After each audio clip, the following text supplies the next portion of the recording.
د ننګرهار بټي کوټ ولسوالۍ کې په 400 جریبه ځمکه د ستروسو بڼونو د جوړولو پیل.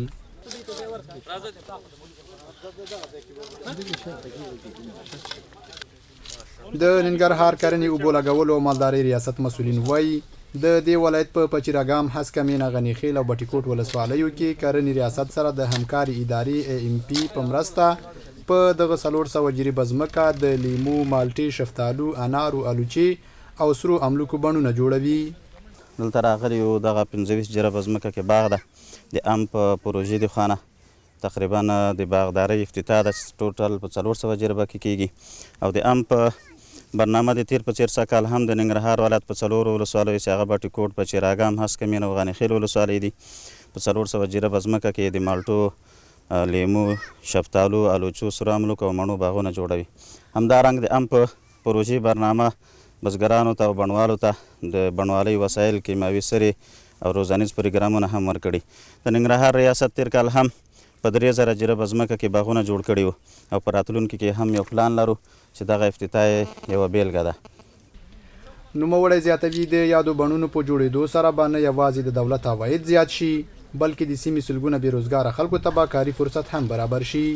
بل لور ته بڼوال او د سیمې اوسیدونکي د یادو بڼونو جوړېدو ته خوښ دي او د کوکنارو د کرکیلي د مخنیوي لپاره ښه بدیل بولي.